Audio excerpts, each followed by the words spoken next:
Nepal is set to hold its crucial general election on the 5th of March.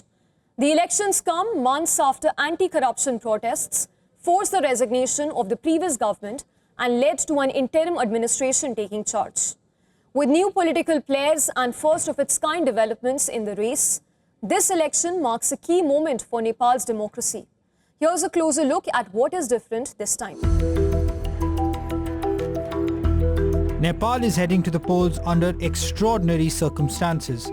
Despite concerns over snow and harsh weather in its Himalayan regions, the country will vote on the 5th of March, an unusually early date in its electoral calendar. Traditionally, elections are held in November, but this time Nepal will vote in peak winter, raising logistical and political stakes alike.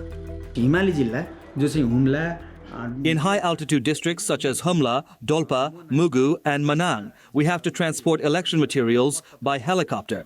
In the remaining 72 districts, the materials will be transported by trucks and containers.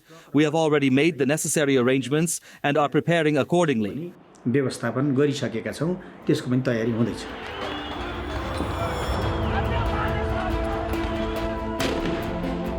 The elections come after deadly anti-corruption protests in September 2025 that brought down the previous government, forcing an accelerated political reset.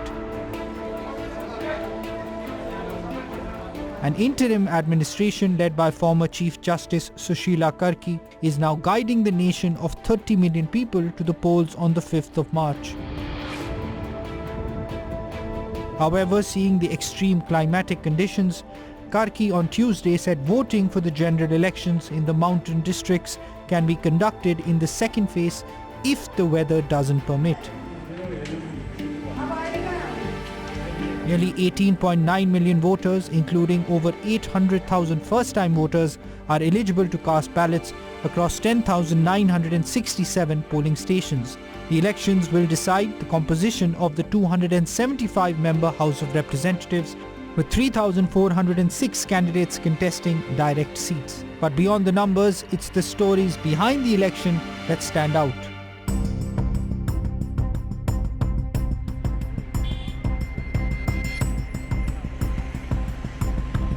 Tens of thousands of young Nepalis are stepping into an unexpected role. We're talking about temporary election police. More than 27,000 applicants poured in within just 2 days as the government moves to recruit nearly 149,000 temporary officers. The jobs offer short-term employment at a time when Nepal is still recovering from economic losses triggered by last year's unrest, which wiped out nearly 15,000 jobs. The situation is the country is such that we cannot find other jobs. Here, we will at least get to work for 40 days. And also, it is my responsibility to serve the country and help in the elections.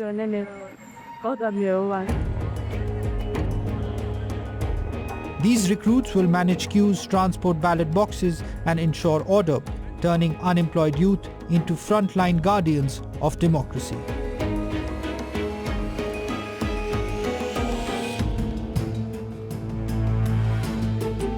This election could also mark a milestone for sexual and gender minorities. A new party, the Inclusive Socialist Party, is fielding 6 candidates, most of them from the LGBTQ+ community. Nepal has progressive laws, including legal recognition for same-sex and transgender marriages. But political representation has remained limited. For the first time in years, members of the community are hoping for a seat at the table. I have been requesting previous parliamentarians to raise our issues. But if we have a seat at the table, others don't have to speak for us. We no longer have to ask.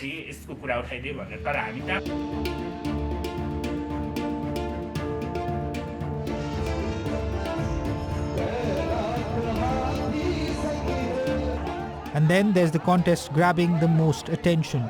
Balendra Shah, a rapper turned politician, is taking on former Prime Minister KP Sharma Oli in the same constituency. On the 19th of January, he kicked off his Prime Minister bid by holding a rally in Janakpur. I am an action-oriented person. If you give me work, I will deliver. Will you let me work for you? Just as the people of Kathmandu Metropolitan City gave me the duty to work, will you put your faith in my work as well?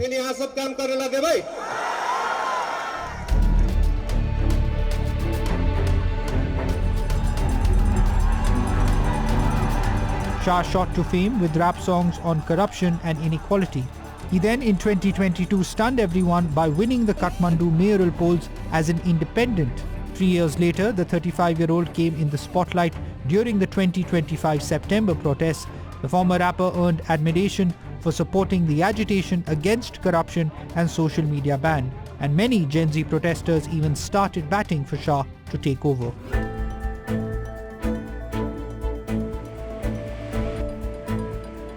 And then weeks ahead of the elections, in January, Nepal's oldest political party, Nepali Congress, got split into two, following internal tensions between party members.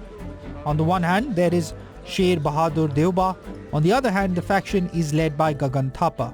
This rupture significantly impacts Nepal's political landscape just before the polls. From unusual winter voting to youth-driven change, there is no doubt that Nepal's 2026 election has already started rewriting the political rulebook. With just a month to go, all eyes will be now on campaign.